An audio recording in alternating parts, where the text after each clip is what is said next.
The multiverse just opened a new gateway. MissedThePart Productions is now on Ko-fi, our official hub where you help fund and shape new universes. Pay what you want, commission custom what-ifs, support the production fund, join the creative circle, support expand the multiverse. The world had changed. Not in thunderous fashion like an alien invasion or the sudden return of gods, but in 1,000 subtle ways that only became obvious when it was too late to go back. One of those changes was Buddy Pine, also known now, officially, globally, and by unanimous presidential order, as Incredible Boy. The kid who once wore a handmade costume stitched by his mother and flew on untested rocket boots. That boy now walked red carpets beside titans. He fought crime alongside living legends. And he made his name, not by accident, not through trickery, not by becoming a bitter ghost of what he once loved, but by succeeding. Because Mr. Incredible didn't turn him away. Because this time someone said yes. A year had passed since the science fair. The footage of Buddy's first flight, awkward, spinning, nearly colliding with pigeons, went viral after being captured by a street-level drone. The media dubbed it the Rocket Boy moment. But what followed was the true beginning of the new era. Mr. Incredible took Buddy on low-risk patrols, minor robberies, warehouse cleanups, cat rescues. No, literally. That one old lady still sent Buddy baked goods every Sunday. And slowly, the public warmed to him. He wasn't just a kid's sidekick. He was a prototype for what non-powered humans could do if they had the tools, the courage, and a mentor. The supers too noticed the shift. Frozone was the first to reach out. Casual, of course, cool as ever. So this is the kid? With the jet boots and the school science record, Buddy beamed. You forgot the medal for robotics. Frozone raised a brow. Oh, so you're also humble. But it was all love. Soon, Frozone joined them on patrols, offering advice between ice ramps and witty one-liners. Elastigirl came next, skeptical at first, but impressed after seeing Buddy disarm a hostage situation using only a drone projector, a laser pointer, and a bag of marbles. Remind me again which one of you has powers, she joked to Bob. By summer, Gazer Beam, Dynagui, Blazestone, Apogee, and even the elusive Zarek made appearances at the new Metroville Super Coordination Center where Buddy's inventions were now on display. His designs were being reverse engineered into suits, gadgets, public safety systems. He wasn't just a sidekick, he was changing the game. But here's the thing no one tells you about dreams coming true. They still leave shadows, especially under the spotlight. It was just past midnight when the rooftop incident happened. Buddy had just finished testing a new motion-guided grappling arm, designed to give non-powered heroes a chance to scale vertical surfaces. It worked. Sort of. He cracked a pipe and nearly fell 4 stories, but it mostly worked. Mr. Incredible, arms crossed, watched from the adjacent building. You ever think about slowing down? Buddy exhaled, annoyed. You ever think about updating your suit? Bob frowned. I'm just saying. No, you're always saying, Buddy snapped louder than he intended. Always doubting. Always watching like you expect me to crash. There was a pause. Not the good kind. Mr. Incredible stepped forward. I trained you. I stuck my neck out when no one else would. I brought you in. Don't pretend you did this all alone. And don't pretend you didn't want me under your thumb the whole time. That hit harder than Buddy meant it to. But he didn't take it back. Bob's jaw flexed. He stepped closer. You're not ready to lead. You still think being a hero is about getting headlines and designing fancy boots. Buddy's hands clenched. And you think being a hero means punching problems until they disappear. Then it happened. Quick, instantaneous, a burst of something too old and too bitter to be processed in words. Buddy shoved Bob, just once, a flash of heat and frustration. Bob didn't stumble, he didn't retaliate, but he did stare at Buddy, not angry, not shocked, hurt. That made Buddy take a step back. "I'm sorry," Bob raised a hand. "Go home," Buddy nodded. He activated his boots and flew into the night. They didn't speak for 5 days. Not because of pride, because neither knew how to bridge the gap. The mentorship was working, but something had cracked beneath it, and somewhere in that space, a new whisper began to grow. In a dark server room beneath the Metroville Tech District, a figure watched satellite footage of the incident. No sound, just body language, angles, tension, weak points. They smiled. Even heroes fracture. A dozen holograms ignited around the figure. Glitches, deepfakes. Fabricated news broadcasts, projected failures. The world had let supers return. Soon, the world would regret it. The rooftop had been quiet for 15 minutes. Buddy hovered just above the ledge, balanced on his new mag thruster boots. Sleeker, slimmer, coated with a low sheen polymer designed to absorb light and reduce glare. His new suit, vibrant red with bold black lines, hugged him like a second skin, optimized for flight, thermal shielding, and rapid interface with the surveillance drones now circling overhead. He called them dashcams, after the retired hero who had once trained him in audio frequency tracking. "Target acquired," he whispered. A flash of motion on the adjacent tower. The suspect, masked, armed, and running across the rooftop, didn't even notice him. One press of the wrist-mounted grappler, and Buddy was already midair, swinging wide over the street, boots sparking as he landed with a controlled thud. The perp stumbled back. "Oh man, you again?" Buddy grinned, breath calm. "You're gonna have to be more specific." The guy's name was Vapor Trail, a minor tech thief with a poor sense of direction, and even worse fashion. He tried to fire a blast from his smoke cannon, but Buddy had already hacked its trajectory. The weapon misfired, flooding Vapor Trail's face with his own disorienting mist. Buddy rolled his eyes. "Dude, really?"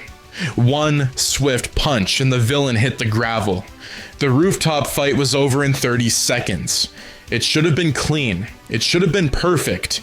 But when Buddy turned to flash a triumphant smile to the nearby building's security cam, he didn't notice the burn pattern on the wall behind Vapor Trail. A long, distorted smear, not from the cannon, from a drone. One of his. The next morning, headlines hit like punches to the gut. Rookie hero's drone nearly incinerates civilian apartment. Incredible Boys tech sparks safety debate among supers. Do sidekicks deserve super status?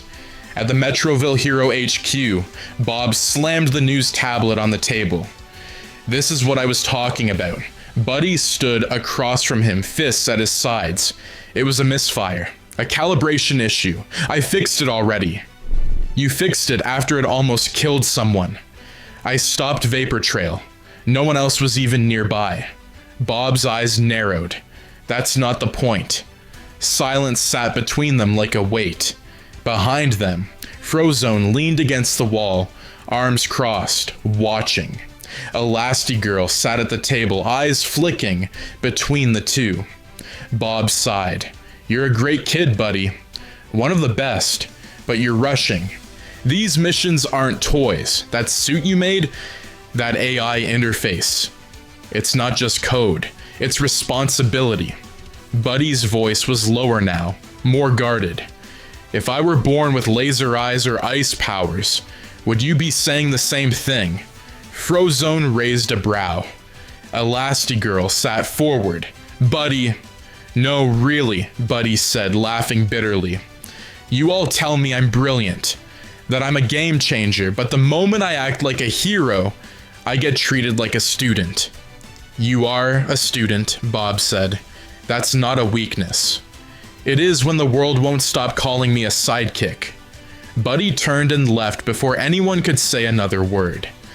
Down in the HQ sublevel, past security doors and cold lights, Buddy found himself in the armory, a place usually off limits. Not to him anymore.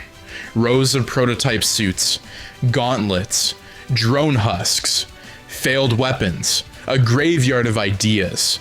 But he wasn't looking for something new. He was looking for something forgotten.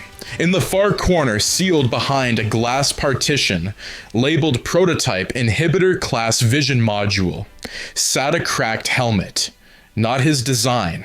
Something old, recovered from a villain raid, never analyzed in full. He didn't touch it, but the idea it represented stuck with him. Control the narrative. Control the outcome. He didn't need to prove himself to Bob. He needed to prove himself to the world. Meanwhile, in a place no surveillance drone could reach, a server flickered in a warehouse full of heat haze and broken monitors. A figure leaned over a projector, watching the footage of the Vapor Trail incident. Not the public version, but the raw stream Buddy had deleted from his private archives. A single misfired drone, a flicker of instability. Enough. They ran simulations, inserted their own lines of code, sketched a 3D model of a new drone body. Their voice was synthetic, modulated. "Let's see how the world likes perfect heroes." The figure stepped into the light. Not superhuman, but far more dangerous. Echo Wave had entered the stage. Back in Metroville, Mr. Incredible stood alone in the HQ garage, staring at the empty bay where Buddy's suit usually hung. Elastigirl approached quietly. "You let him grow. You gave him a place here. You believed in him." Bob didn't look at her. "Maybe I gave him the stage before he learned the weight of the script. Then teach him. Don't pull back now." Bob clenched his jaw. "He shoved me, Helen. Because he looks up to you so much, it hurts when he thinks he's disappointing you." "Then why does it feel like I'm the one being left behind?" Elastigirl said nothing. She just placed a hand on his arm. And for once, Mr. Incredible didn't know how to feel. Buddy didn't sleep that night. He lay awake in his workshop, a converted storage bay the supers jokingly called the Pine Nest. The walls hummed with cooling fans and powered-down prototypes. His goggles sat beside him, lenses dark, reflecting the glow of a dozen monitors, displaying mission logs, drone telemetry, error reports, and security footage from the Vapor Trail incident. One phrase kept looping in his head. "You're rushing." Bob had said it gently, but it landed like a punch. Buddy clenched his fists. He wasn't rushing, he was catching up. Every super around him had a story. Powers, battles, legacies. Buddy had boots he built from scrap metal and circuits, and that made him the mascot, the novelty, the sidekick people patted on the helmet, even when he saved lives, even when he risked everything. He whispered into the dim room, "I can lead a mission." The silence didn't disagree. The next morning at headquarters was busy, far too busy for an average Thursday. Gazerbeam was mapping underground fault lines on a holographic grid. Frozone was calibrating ice density regulators. Elastigirl was reviewing citywide distress reports. Even Blazestone was present, floating above the group with heat shimmering around her like a halo. Buddy approached the round table, helmet clipped to his belt. Before he could speak, an alert blared, a sharp, resonant tone reserved for catastrophic events. Dam breach. Northside Water Reserve Class 4 threat holograms flickered alive. A massive, hydroelectric dam shaking under unknown stress. Cracks spread. Water pressure built. If it collapsed, half the district would be underwater. Supers scrambled instantly. Bob stepped forward. "I'll take Gazerbeam and Frozone. Helen, you coordinate the evac." I'll do it. Buddy's voice cut clean through the air. Every hero turned. Bob blinked. Buddy, this is a class 4. I know, Buddy said steady. It's not an attack, it's structure failure. I've trained for this. My boots have stabilizer clamps. My drones can brace the fractured sections. I can reach pressure points you can't. Bob crossed his arms. You're not leading this. Buddy lifted his chin. You said I need experience, then let me get it. The room was thick with tension. Even Frozone winced. But Elastigirl stepped forward. Bob, let him try, with us shadowing. Bob exhaled, torn between pride and dread. Fine, but I'm right behind you. The moment something looks wrong, I know, Buddy said. You'll pull me out. He didn't smile when he said it. Neither did Bob. The dam roared like a living thing. Water thundered against the failing concrete, spraying mist over the valley. Civilians evacuated along narrow roads as sirens wailed from every direction. Buddy flew ahead, the turbines of his boots burning white hot, dashcams following in formation like a metallic swarm. He wasn't scared. He was alive. Landing hard against the cracked surface, he activated the magnetic clamps in his boots and locked into place. The impact reverberated up his legs, but he didn't flinch. Dashcams begin structural scan, full spectrum. The drones dispersed, laser grids mapping the entire dam in seconds. Frozone slid across the water surface below, flash freezing the overflow. Elastigirl stretched between 2 anchor points, bracing tension lines. Gazer beam carved support grooves to redirect pressure. It was organized chaos. For the first time, they weren't leading. Buddy was. Crack at my 3 o'clock extends 12 meters, Buddy shouted into comms. Gazer beam reinforced from the underside.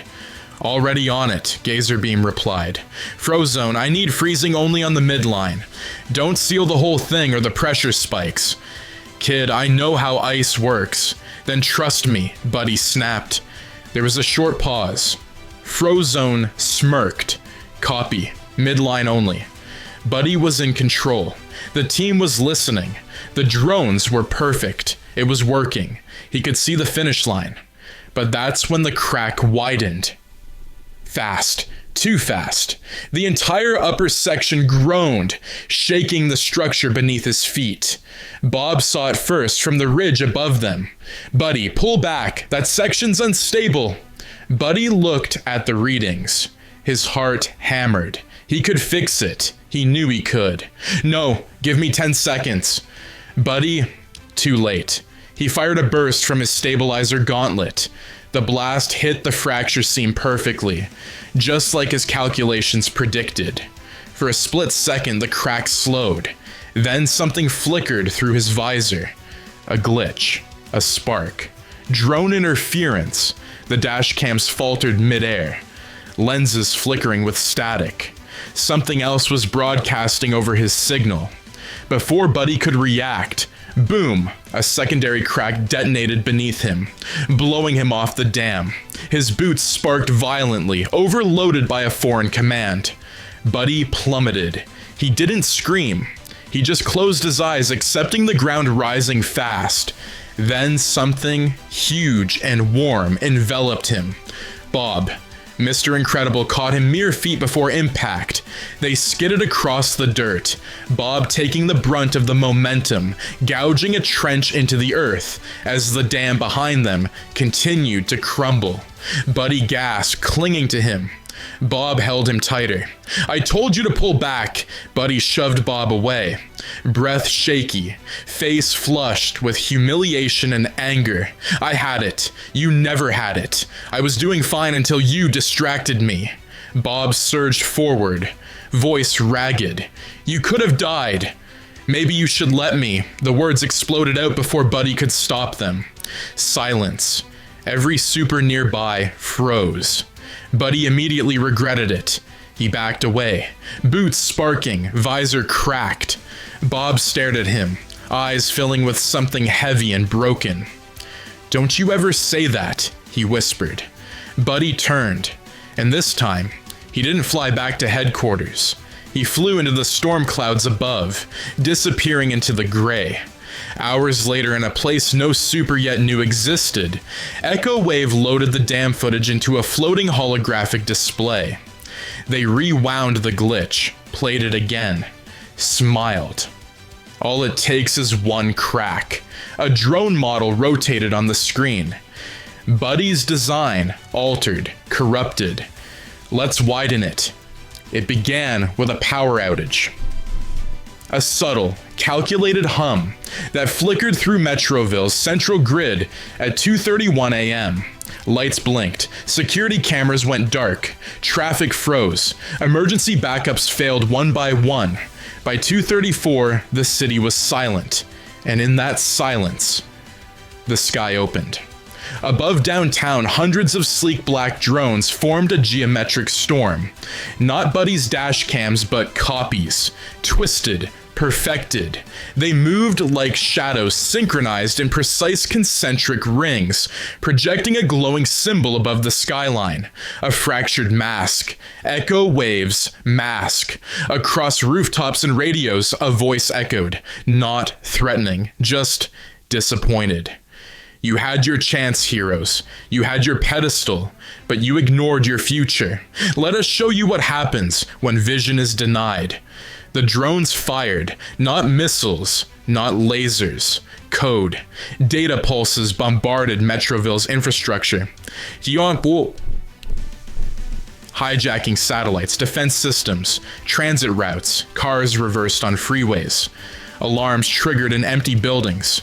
Defense droids meant to protect VIPs suddenly turned on their masters. The supers mobilized instantly. Frozone iced down the power core vaults. Elastigirl evacuated hospitals. Blazestone scorched a path across downtown, melting rogue drones before they could replicate. But they were fighting shadows, and shadows don't bleed. In the sky above it all, suspended by mag thrusters, was Buddy. Helmet off. Visor dark, boots gleaming in the red light. He watched the drones below, his heart a war zone. He hadn't built this, but he had inspired it. Behind him, a deep, familiar voice spoke from the rooftop. "You were never my sidekick." Buddy didn't turn. Mr. Incredible stepped forward slowly, cape rustling. "You were better than me." Buddy flinched. "Then why didn't you say that before I broke half the city?" "Because I'm old and stubborn and scared," Bob said softly. "Scared I'd lose you. Scared you'd leave me behind." Buddy finally looked at him. "I did leave you. Then come back." The drones twisted above them, forming a downward spiral. Echo Wave descended like a phantom, their helmet flickering with footage. Buddy's failures. Bob's lectures, headlines, rejections. "You're too late," the voice buzzed. "No," Bob said, "you are." He turned to Buddy. "This isn't your story anymore, kid. This is ours, together." Buddy's eyes burned. Not from rage, from guilt, from clarity, from relief. And for the first time in days, he nodded. "Let's take them down." The fight that followed was not clean. Echo Wave's drones split into dozens of lethal units, each armed with countermeasures designed specifically for each super's weakness. Frozone was hit with anti-freeze grenades. Elastigirl's suit was nearly severed by compression coils. And Bob, Mr. Incredible, was targeted by a psychological weapon. A sound loop of emergency calls he'd failed to respond to over the years. Every name he'd failed. Every voice he'd let down. He dropped to one knee, until Buddy landed beside him. "Hey, that loop's only playing because they know you care." "I can't." "Then let me carry it." Buddy transferred the audio, loop into his comms, and shot back into the air. He activated every manual override he'd ever installed in the dash cams, even the old half-broken ones still hiding in Metroville's outer sectors. They answered. Not perfect, not pretty, but loyal. One by one, the rogue drones were pushed back. Echo waves screamed, a metallic distortion of betrayal. You're choosing them. I'm choosing me, Buddy said. The me that believed in heroes. He flew full speed into Echo Wave, tackling them, through a billboard, down 3 levels of scaffolding, and into a construction yard. The villain rolled to their feet, staggering. Buddy removed his gauntlet and threw it aside. No gadgets, no tricks. Let's finish this as people. They fought, brutal, fast, desperate. No clean choreography, just fists, sweat, screams. It was the fight Buddy never wanted, but the one he needed to remind himself he was not a machine, not a design, not a project. He was a person. With every punch, he let go of the kid who needed approval. With every block, he took responsibility for the man he was becoming. Finally, Echo Wave faltered. Their mask cracked. Buddy stood over them, breathing hard. You wanted to make me a villain. I wanted to make you free. Then here's freedom. Buddy held out his hand, not in threat, in mercy. Echo Wave stared at it, then passed out. Days later, Metroville was rebuilding. The media hailed Buddy as the boy who stopped the blackout. The supers were cleared of all corruption charges. The drones were scrapped. Echo Wave vanished from the holding facility under mysterious circumstances. And Buddy? He stood beside Mr. Incredible at a press conference, not behind him. When the mayor asked if he'd be given an official super title, Buddy smiled and said, I'm not a sidekick. I'm not a solo act. I'm a builder. And it's about time the world stopped thinking that has to look like flying or punching things. The crowd applauded, but Bob, he just looked at Buddy with something better than pride. Love. Late at night, the HQ rooftop was quiet. Buddy sat with Bob on the edge of the ledge, their boots dangling. You ever think we'll get a day off? Buddy asked. Probably the day after we die, Bob grunted. They both laughed. Then silence again. Buddy leaned back on his hands, eyes scanning the stars. Thanks for coming after me. Bob didn't say anything. He just reached over and gave Buddy a gentle shove. Thanks for not becoming a supervillain. Buddy grinned. Don't jinx it. And beneath the quiet glow of the city they'd saved, together, the two not quite father and not quite son finally sat in peace. No masks, no tech, just trust. The multiverse just expanded. MissedThePart Productions is now on Ko-fi, our new hub where you can help build universes. Pay what you want for custom what-if stories, fund new series, collect signed storylines, and unlock exclusive rewards. Every coffee fuels the multiverse.